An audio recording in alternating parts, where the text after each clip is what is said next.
Good morning friends. नमस्कार दोस्तों। आज की इस जूम मीटिंग में आपका अभिनंदन और बहुत स्वागत है। पिछली मीटिंग में हमने tax benefits for senior citizens की डिस्कशन की थी और आज की मीटिंग का हमारा विषय है senior citizens will not be required to pay any tax up to ₹14 lakh income with existing exemptions and deductions. उससे पहले मैं आपको लेटेस्ट इंफॉर्मेशन दे दूं आपको साथियों, इनकम टैक्स रिटर्न फाइलिंग की डेट जो है ना वो 30/9/2021 तक बढ़ा दी गई है। ये पहले 31/7/2021 तक थी।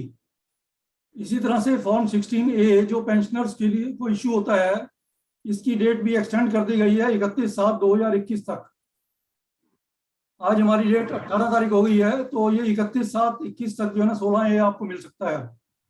ये डेट पहले 15/6/21 थी। फ्रेंड्स, जैसे जैसे हमारी उम्र बढ़ती है हमारी आमदनी भी कम होती जाती है, साथ ही हमारे खर्चे बीमारियों पर बढ़ते चले जाते हैं।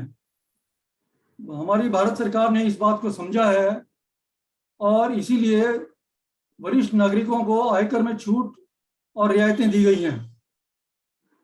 एक फ्रेंड्स, एक चीज और अनाउंसमेंट में जो करता हूं, एक बार और आपको बता दूं कि ये जो जूम की मीटिंग है हमारी, ये आधे घंटे तक फिर डिसरप्ट हो जाती है।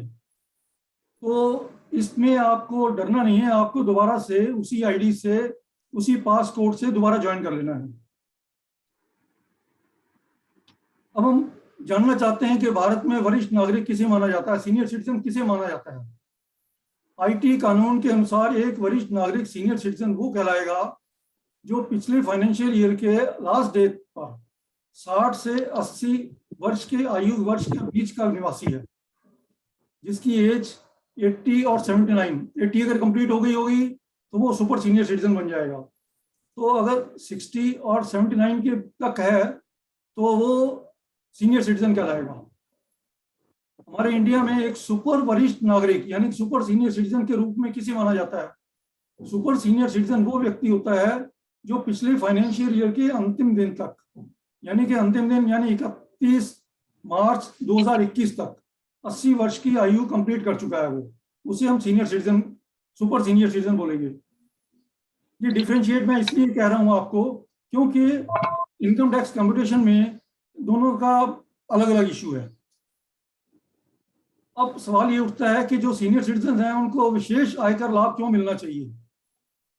साथियों, भारत का इतिहास सांस्कृतिक रूप से समृद्ध पृष्ठभूमि से है, जहां बड़ों को सम्मान और प्यार दिया जाता है। खुशी और बुरी दोनों घटनाओं पर पीढ़ियों का मार्गदर्शन करने के लिए उनका ध्यान रखा जाता है।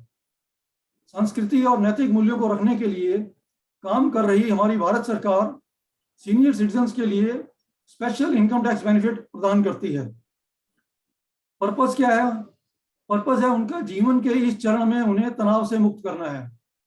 यदि आप या आपके वरिष्ठ नागरिक माता पिता अपने फंड की योजना बना रहे हैं तो वरिष्ठ नागरिकों के लिए टैक्स बेनिफिट के बारे में जानना बहुत ही जरूरी है, जिनका हमें लाभ उठाया जाना चाहिए। फ्रेंड्स, पहले मैं आपको इनकम टैक्स स्लैब्स बता दूं जो अभी लेटेस्ट इस फाइनेंशियल ईयर के लिए हैं। फाइनेंशियल ईयर मींस अप्रैल 2020 से लेकर मार्च 2021 तक। हम जो रिटर्न फाइल करेंगे वो 1 अप्रैल 2020 से लेकर 31 मार्च 2021 के बीच की फाइल करेंगे। इस केस में हमें जो है ना इस बार 2 ऑप्शन दी गई हैं, या तो हम पहले वाले स्लैब में अपने को रखें या हमें सेकंड ऑप्शन एक और दी गई है जिसमें थोड़ी सी रियायतें ज़्यादा हैं। अगर हम उस रियायतों को अवेल करना चाहते हैं तो हम सेकंड ऑप्शन भी अवेल कर सकते हैं। फर्स्ट ऑप्शन में मैं ब्रीफली बता देता हूँ।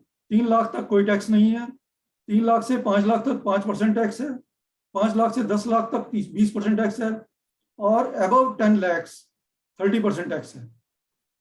अब हमें सेकंड ऑप्शन जो अभी लेटेस्ट इस फाइनेंशियल ईयर के लिए है वो ये दी गई है कि 2.5 लाख तक कोई टैक्स नहीं रहेगा आपका, 2.5 लाख से 5 लाख तक 5%, 5 लाख से 7.5 लाख तक 10%, 7.5 लाख से 10 लाख तक 15%, 10 लाख से 12.5 लाख तक 20%, 12.5 से 15 तक 25% और 15 लाख से ऊपर 30%।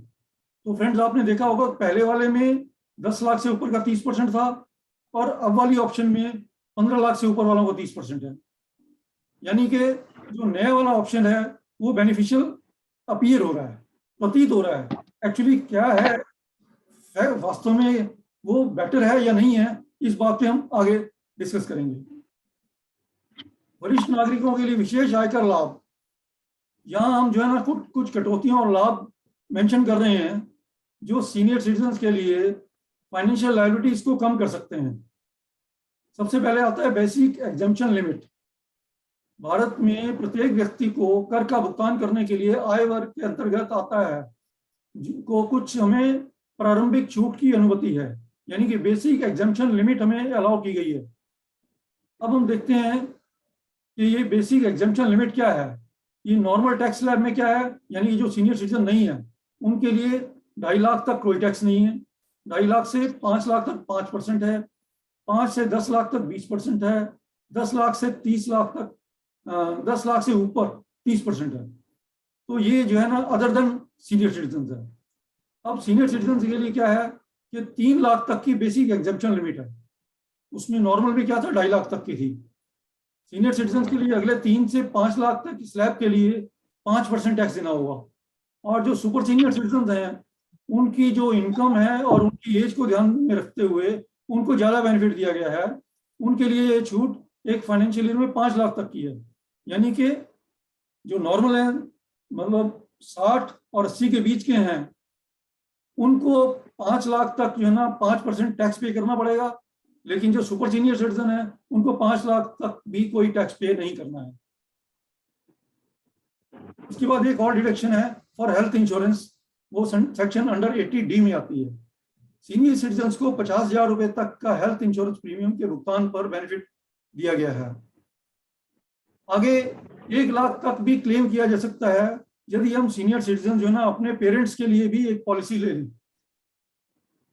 अगर हम उनके लिए जो पॉलिसी लेते हैं तो हमारा ये बेनिफिट 1 लाख तक भी क्लेम किया जा सकता है। As a matter of record and proof at later date, it is advisable to retain receipts of payment in your tax file. जो भी हम इंश्योरेंस के लिए जो हमने पे किया है उसकी अगर हम रिसीप्ट, क्योंकि हम क्लेम तो ऑनलाइन कर रहे हैं लेकिन हमें उसकी रिसिप्ट जो है ना अपने पास रखनी पड़ेगी। कल को बाद में कोई भी आपसे पूछ सकता है इसकी रसीद दिखाइए, आपने जो है ना दिखाया तो है 50,000 रुपये मैंने इंश्योरेंस प्रीमियम का पे किया है, लेकिन आपके पास रसीद 50,000 की है या 10,000 की है तो वो आपसे देख सकते हैं, अदरवाइज नॉर्मली वो नहीं देखते हैं। इसके बाद थर्ड बेनिफिट आता है बेनिफिट ऑन इंटरेस्ट इनकम, जो अंडर सेक्शन 80TTB में आता है। सीनियर सिटीजन जो इंडिया के निवासी हैं उन्हें एक फाइनेंशियल ईयर में 50,000 रुपये तक इंटरेस्ट इनकम पर कोई टैक्स नहीं देना पड़ता।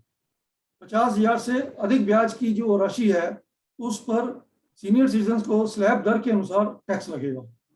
आयकर की धारा 80TTB के तहत ये लागू जो नियम है बचत बैंक खाते में, बैंक के फिक्स डिपॉजिट में और जो डाकघर में हम जो है जमा करते हैं उसके ऊपर है। आपकी जो इंटरेस्ट इनकम है चाहे वो बैंक से मिल रही है, चाहे वो FD की है, चाहे वो रिकरिंग डिपॉजिट की है, अप टू 50,000 वो अब जो है ना एग्जम्पशन मिल जाती है आपको। तो ये लेकिन ये नॉर्मल पर्सन के लिए सिर्फ 10,000 है, यानी कि ये बहुत बड़ा बेनिफिट है सीनियर सिटीजन का। अब मैं चौथे बेनिफिट पे आता हूँ। चौथा बेनिफिट है डिडक्शन ऑन स्पेसिफाइड डिजीजेस। वो सेक्शन अंडर 80DDB में है, जिसमें कैंसर, एड्स, किडनी एक्सेट्रा जो डिजीज होती हैं उनके लिए भारत सरकार ने आम नागरिकों को जो है 40,000 की जो भुगतान नहीं करने की छूट दी है, लेकिन 80DDB में जो डिपेंडेंट उनके जो सीनियर सिटीजन्स हैं उनके लिए अगर ये कोई गंभीर बीमारी है जैसे मतलब कैंसर, एड्स वगैरह है तो उनके लिए 1 लाख तक की कटौती अलाउड है। इसके बाद मैं 5वें नंबर पे आता हूँ exemption under section 87A। Actually ये एग्जाम्पशन ये रिबेट है। आप फ्रेंड्स आपको पता होगा अगर हमारी टोटल इनकम है अगर 5 लाख तक है तो उसकी जो ऊपर जो टैक्स लगेगा, जितना भी टैक्स होगा उस टैक्स में 12,500 कम हो जाएगा। अगर आपका टैक्स 11,000 है तो आपको कोई टैक्स पे नहीं करना है। ये सेक्शन जो है ना 87A के अंदर ये रिबेट दी गई है आपको। अब हम मेन उस पर आते हैं कि सीनियर सिटीजन्स को ये जो एग्जम्पशंस हैं, डिडक्शंस हैं, रिबेट्स हैं, इनका लाभ उठाते हुए 14 लाख तक की इनकम पर टैक्स नहीं पे करना है। यानी कि 14 लाख तक की भी अगर आपकी इनकम हो जाती है तो आपको टैक्स लायबिलिटी आपकी जीरो होगी। सबसे पहले हम लेते हैं हमारी इनकम फ्रॉम सैलरी या पेंशन। जो साथी रिटायरमेंट के बाद कहीं भी जॉब कर रहे हैं, उनकी सैलरी उनकी पेंशन इनकम में जुड़ जाएगी। मान लेते हैं ये आपकी इनकम फाइनेंशियल ईयर में यानी कि 2021 में 8 लाख हुई है। अब जो भी सैलरी और पेंशन आप पाते हैं उसमें स्टैंडर्ड डिडक्शन का लाभ मिलता है जो कि मैक्सिमम 50,000 है। ये डिडक्शन आपको बिना किसी इन्वेस्टमेंट के मिलता है जो सभी सीनियर सिटीजन्स के लिए अवेलेबल है। अब मेरी इनकम जैसे मान लो 8 लाख रुपए है तो मुझे स्टैंडर्ड डिडक्शन जो है ना 50,000 मिल जाएगा। ये स्टैंडर्ड डिडक्शन मिलता क्यों है? सैलरीड और पेंशनर्स को इसलिए मिलता है कि जो हम पर्सन हैं, हम जो इनकम जो हम प्राप्त करते हैं उसको प्राप्त करने के लिए कुछ हमें एक्सपेंडिचर करना पड़ता है। जैसे मान लीजिए हमने ऑफिस तक जाते हैं, बैंक तक जाते हैं या दूसरे मिसलेनियस काम करते हैं, तो इसका इन्होंने कंसोलिडेट करके एक डिडक्शन 50,000 तक की अलाउ कर दी है।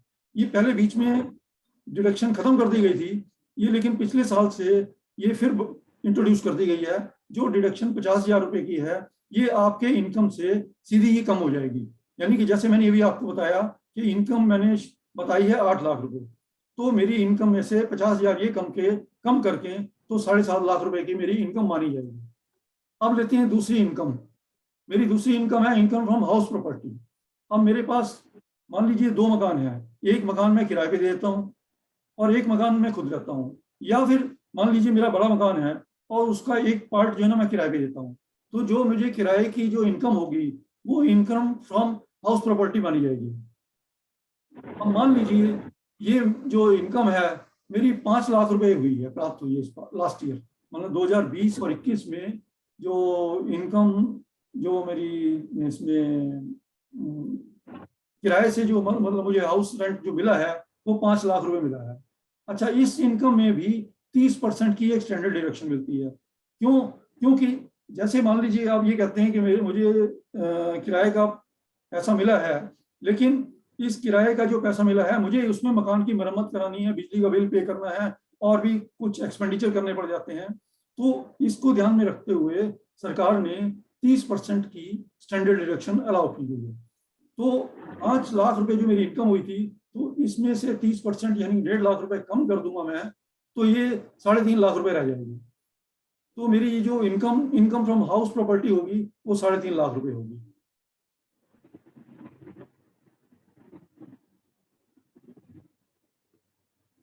अब आते हैं हम इनकम फ्रॉम अदर सोर्सेज पर। इसमें आमतौर पर वो इनकम होती है, फ्रेंड्स एक चीज और मैं आपको बीच में बताना भूल गया, जो आपने हाउस प्रॉपर्टी बनाई है, मान लीजिए आपने ये जो है ना इंटरेस्ट मतलब बैंक से लोन लिया था तो उस पर आप इंटरेस्ट भी दे रहे हैं, तो ये जो आप इंटरेस्ट दे रहे हैं तो उस पर भी आपको छूट मिलती है। मान लीजिए मैंने 40-50 लाख रुपए इंटरेस्ट वो लिया था, लोन लिया था, और उस पर जो मैं इंटरेस्ट दे रहा हूँ बैंक को, तो उसमें 2 लाख की छूट उसमें वो भी मिलती है। 2 लाख रुपए इंटरेस्ट की छूट मिलेगी मुझे, तो 2 लाख की वो छूट और 1.5 लाख की स्टैंडर्ड डिडक्शन की छूट, तो ये अगर मिला दिया जाए तो 3.5 लाख की छूट मुझे मिल जाएगी। तो इस तरह से यानी कि मेरी की जो पहले इनकम 7.5 लाख रुपए मैंने जोड़ी थी उसमें 1.5 लाख रुपए और जोड़ दी जाएगी, क्योंकि इसमें 3.5 लाख की मुझे छूट इसमें मिल गई है इनकम फ्रॉम हाउस प्रॉपर्टी में। तो टोटल मेरी इनकम अब तक जो हुई वो 9 लाख रुपए हो गई। अब हम आते हैं इनकम फ्रॉम अदर सोर्सेज पर। इसमें आमतौर पर जो इनकम होती है वो आपको बैंक या पोस्ट ऑफिस के इंटरेस्ट के तौर पर मिलती है। मान लेते हैं कि आपको सेविंग में मान लो 10,000 रुपये मिला है और एफडी या रिकरिंग डिपॉजिट से आपको 40,000 रुपये प्राप्त हुए हैं, तो आपको ये टोटल इनकम जो है ना 50,000 रुपये तक की मिल गई है जो इंटरेस्ट इनकम है। तो आप जो फाइनेंशियल ईयर लास्ट ईयर से ये सरकार ने छूट दे दी है, जो आपकी जो इंटरेस्ट इनकम है 50,000 तक की भी आप छूट ले सकते हैं। पहले ये छूट हमें सिर्फ 10,000 तक की मिलती थी और वो भी सेविंग में। जो आपकी जो नॉर्मल पर्सन है यानी जो सीनियर सिटीजन नहीं है उसके लिए अभी भी यही लागू है, 10,000 तक की उनको छूट मिलती है, वो भी सेविंग में। उसमें एफडी की और रेकरिंग डिपॉजिट की उनको कोई छूट नहीं मिलती है। इसके बाद जो है ना, जो इंटरेस्ट इनकम के अलावा जो आपकी कोई और भी इनकम हो सकती है, इनकम अदर सोर्सेज में, जैसे मान लो डिविडेंड है, या इंटरेस्ट ऑन सिक्योरिटीज है, शेयर्स है, या फैमिली पेंशन है। मान लीजिए कई कुछ साथियों को हमें फैमिली पेंशन भी मिलती होगी, तो अपनी पेंशन भी मिल रही है और फैमिली पेंशन भी मिल रही है, तो ये इनकम फ्रॉम अदर सोर्सेज हो गया। तो ये मान लीजिए ये इनकम भी सपोज ऐड कर दी जाए तो ये 2 लाख रुपए मान लो है वो बनती है। तो मेरी जो इनकम हो जाएगी वो 7.5 लाख रुपए प्लस 1.5 लाख रुपए प्लस 2.5 लाख रुपए, यानी कि 11.5 लाख रुपए इनकम हो जाएगी। यानी कि वो जो मैंने पहले स्टार्टिंग से लिया तो उसको जो क्लेम किए मैंने एग्जाम्पशन और डिडक्शन, तो उसमें 11.5 लाख रुपए मेरी अब तक बन गई है। अब बात करता हूं मैं डिडक्शंस और रिबेट्स की। अब सबसे पहले आते हैं सेक्शन 80C की। 80C में जो डिडक्शन है वो आपको तब मिलती है जब आप इन्वेस्टमेंट करते हैं। फ्रेंड्स, जैसे मैंने आपको पहले बताया था, जो स्टैंडर्ड डिडक्शन है वो 50,000 की जो मिलती है उसके लिए इन्वेस्टमेंट की जरूरत नहीं है। लेकिन ये जो सेक्शन अंडर 80C में है, इसमें जो आपने इन्वेस्टमेंट किया है, इन्वेस्टमेंट मीन्स जो आपने पीपीएफ में जमा कराया है, जो आपने टैक्स सेविंग की एफडीआर बनवाई है, या इसी तरह की कुछ और जमा किए हैं बैंक के पास या गवर्नमेंट के पास, तो उसमें जो मैक्सिमम डिडक्शन है ये 1.5 लाख रुपए की है। अगर मैंने मान लो 1 लाख रुपए वो जमा कराया है पीपीएफ में, या टोटल एफडी और पीपीएफ में मिलाकर, तो मुझे 1 लाख मिलेगी, लेकिन ये मैक्सिमम डिडक्शन जो है ना 1.5 लाख रुपए की है। अब आते हैं डिडक्शन अंडर 80 सेक्शन 80D की, जो सीनियर सिटीजन के लिए 50,000 रुपए है। अब आप जो है जो भी सीनियर सिटीजन होते हैं वो हेल्थ के बारे में काफी कॉन्शियस रहते हैं, वो या उनके बच्चे, उनके लिए एक हेल्थ इंश्योरेंस पॉलिसी ले लेते हैं। और वो पॉलिसी जो है ना जो लेते हैं वो अगर 50,000 रुपए तक की है तो उसमें वो इनकम जो है ना वो लेस हो सकती है। अगर वो अपनी पेरेंट्स के लिए पॉलिसी लेते हैं तो वो 1 लाख रुपए कम हो सकती है। और 5,000 रुपए जो ना प्रिवेंटिव हेल्थ चेकअप पर भी सेक्शन 80D में अलाउड है। ये नहीं कि सिर्फ हम इंश्योरेंस पॉलिसी लें तो उसी के लिए, अगर हम चेकअप के लिए जाते हैं तो 5,000 तक वो भी अलाउड है। इसी तरह से सेक्शन 80DDB के अंतर्गत सीनियर सिटीजन को कुछ स्पेसिफाइड डिजीजेस, जैसे मैंने ऊपर बताया था कैंसर, किडनी एटसेट्रा के डिजीजेस, उसके जो ट्रीटमेंट पर 1 लाख रुपए तक की छूट मिलती है। अब हम बात करते हैं सेक्शन 80EEA के अंतर्गत मिलने वाली 50,000 रुपए की छूट। यह छूट होम लोन पर सेक्शन 24 द्वारा मिलने वाली 2 लाख की छूट से अलावा है। अब मैंने जैसे आपको बताया था, पहले आपने मान लो 40-50 लाख रुपए का लोन लिया था तो उसको सेक्शन 24 में जो इंटरेस्ट आपको पे करना पड़ता है उसके ऊपर 2 लाख की छूट आपको मिली थी। वो उस छूट के अलावा पिछले जो फाइनेंशियल ईयर से आपको 2 लाख की छूट जो है ना, इसके अलावा 50,000 की छूट एक एडिशन में और दी गई है सीनियर सिटीजन के लिए सिर्फ। अब आते हैं हम सेक्शन 80EEB के अंतर्गत मिलने वाली छूट पर।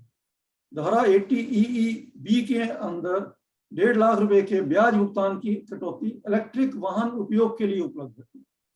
अगर आप कोई बिजली का मतलब वाहन खरीदते हैं, कोई व्हीकल जो है ना कार लेते हैं या मोटरसाइकिल लेते हैं, तो उसके ऊपर जो ब्याज होगा उसके ऊपर भी 1.5 लाख की आपको छूट दी गई है।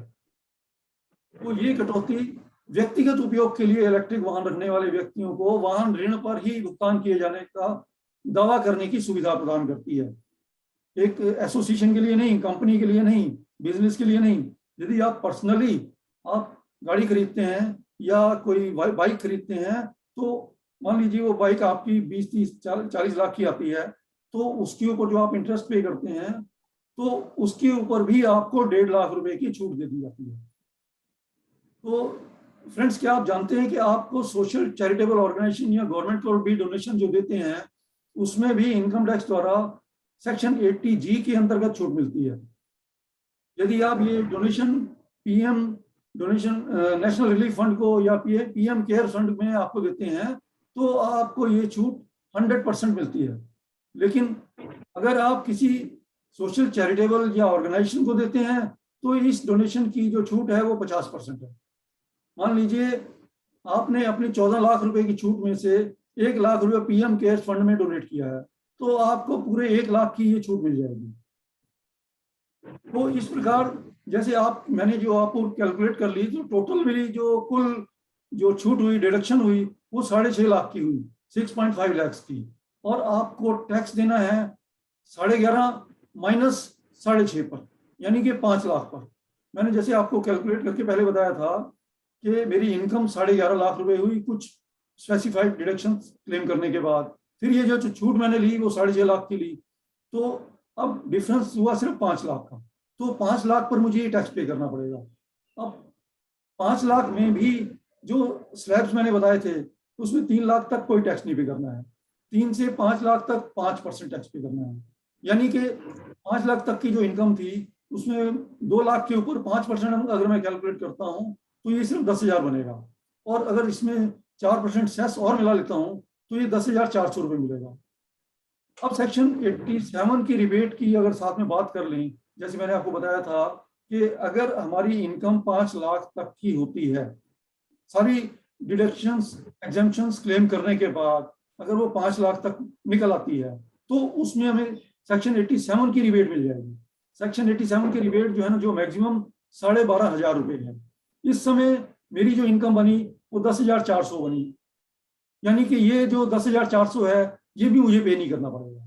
तो इसका मतलब ये हुआ कि मुझे जीरो टैक्स पे करना है। तो इस प्रकार मैंने जो है आपको बता दिया है कि जो हमारी जो इनकम अगर 14 लाख तक की होती है तो भी कोई भी टैक्स आपको पे नहीं करना है। तो फ्रेंड्स, एक मिनट, मैं आपको जो है ना अब ये इसमें शीट में आपको बताता हूँ, कंप्यूटेशन शीट में शेयर करके मैं आपको बताता हूँ, शेयरिंग करके।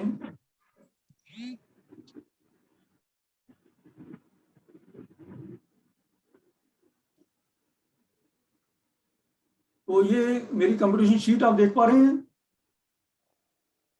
हाँ जी। ये मेरे जो दिखाया आपको, पेंशन और सैलरी इनकम 8 लाख रुपए, स्टैंडर्ड डिडक्शन 50,000 रुपए, इसमें नेट मेरी इनकम आफ्टर स्टैंडर्ड डिडक्शन जो है 7.5 लाख रुपए हुई। इनकम फ्रॉम हाउस प्रॉपर्टी, मेरी रेंटल इनकम जो हुई वो 5 लाख रुपए है। Standard deduction at the rate of 30%, ये 1.5 लाख रुपए हो गई। और interest on home loan under section 24, ये 2 लाख रुपए हो गया। तो यानी कि इसको 3.5 लाख रुपए, इसमें 5 लाख रुपए में कम कर दूं तो ये 1.5 लाख रुपए हो गया। पहले 7.5 लाख रुपए प्लस 1.5 लाख रुपए। इसके बाद मैं आता हूँ इनकम फ्रॉम अदर सोर्सेज में। इसमें मैंने अपना कैलकुलेट किया है रफली, सेविंग का इंटरेस्ट है 10%, एफडी का जो रिकरिंग डिपॉजिट का इंटरेस्ट है 40% है, और अदर इनकम यानी कि जो डिविडेंड वगैरह हैं, जो शेयर का अमाउंट है, वो 2 लाख रुपए है। तो टोटल ये हो गया 2.5 लाख रुपए। यानी कि ये जो मेरी टोटल इनकम जो है ना, आफ्टर सर्टेन एग्जाम्पशंस जो अलाउड हैं, उसके बाद 11.5 लाख रुपए ये हो गई, 11.5 लाख। तो फ्रेंड्स, अब मैं डिडक्शंस की बात करता हूं जो मैंने आपको एक्सप्लेन किया। सबसे पहले मैंने जो बताया 80C के अंतर्गत, 80C में जो पीएफ एफडी वगैरह के ऊपर जो डिडक्शन मैंने क्लेम की 1.5 लाख रुपए, इतनी ही अलाउड है। सेक्शन 80D में जो मैंने इंश्योरेंस वगैरह लिया था अपने हेल्थ के लिए, वो 50,000 रुपये लिया था। सेक्शन 80DB में जो स्पेसिफाइड डिजीज के लिए मैंने जो खर्चा किया वो 1 लाख रुपए किया। लास्ट टाइम एक क्वेश्चन ये आया था कि यदि CGHS या DGHS से रीइंबर्समेंट हो जाता है तो क्या ये सेक्शन 80DB में हमें रिबेट मिलेगी?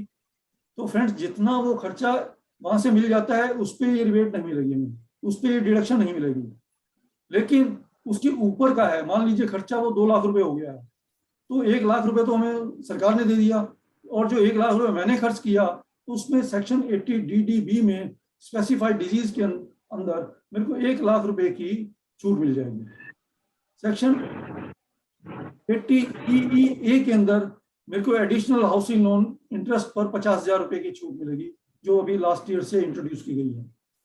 सेक्शन 80EEB में अगर मैं इलेक्ट्रिकल व्हीकल कोई परचेज करता हूँ, चाहे वो बाइक है या कार है, और उसका जो इंटरेस्ट पे करता हूँ उस पर भी मुझे 1.5 लाख रुपए की छूट मिल जाएगी। और साथियों, सेक्शन TTB जो interest on saving bank, FD, recurring deposit जो पहले 10,000 थी और वो भी सिर्फ सेविंग पर थी, अब ये टोटल सब पे मिलाकर 50,000 रुपए तक की ये छूट मिल रही है। तो फ्रेंड्स, तो इस तरह की ये जो टोटल जो छूट मुझे डिडक्शंस की छूट मिली है वो टोटल बनी है 6.5 लाख रुपए। ये 6.5 लाख रुपए मिली है।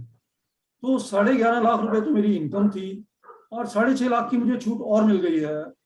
तो इसका मतलब मेरी जो नेट इनकम है रही वो 5 लाख रुपए की। और 5 लाख रुपए पर अगर मैं टैक्स कैलकुलेट करूं तो जैसे मैंने आपको बताया था 3 लाख तक तो कोई टैक्स पे करना ही नहीं है। 3 से 5 लाख के बीच में 5% टैक्स पे करना है। 5% का मतलब ये टोटल 2 लाख के ऊपर 5% यानी कि 10,000 रुपये।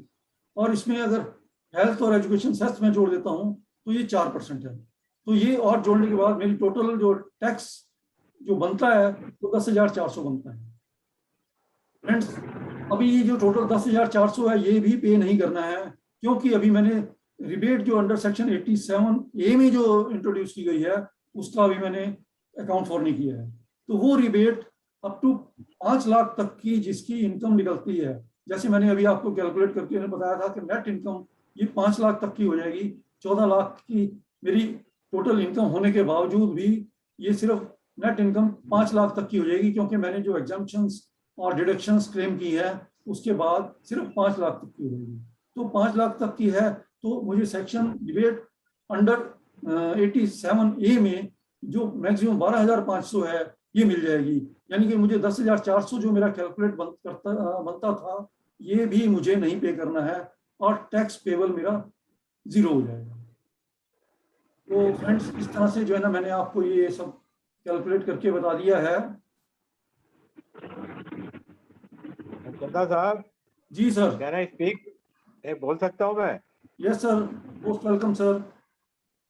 ये जो इनकम फ्रॉम हाउस प्रॉपर्टी है, जी जी जी, इसमें जो 30% डिडक्शन है वो सबसे बाद में लेते हैं। पहले उसमें से हाउस टैक्स, लीज और इंटरेस्ट कम करके जो बचता है उसके ऊपर 30% आता है। एग्रीड सर, मैंने जैसे आपको पहले ही बताया क्योंकि था। पहले सारी डिडक्शंस कम करनी है रेंटल इनकम में से, जी जी जो जी, रेजिड्यू बनेगा उसके ऊपर 30% डिडक्शन मिलेगी। Agreed sir. मैंने पहले भी नंबर आपको ये जिक्र किया था कि जो भी हाँ मान जी, लीजिए कोई इनकम एक्सपेंडिचर करना पड़ता है उसके ऊपर जो भी हमें स्टैंडर्ड डिडक्शन का पर्पज यही होता है कि हमें जो है ना। नंबर टू जी नंबर टू सर, जी ये जो अगर आपकी इंटरेस्ट इनकम अगर 50,000 तक है तो वो 50,000 एग्जम्प्ट हो जाएगा। उसमें डिविडेंड्स या अदर इनकम ऐड नहीं होगी।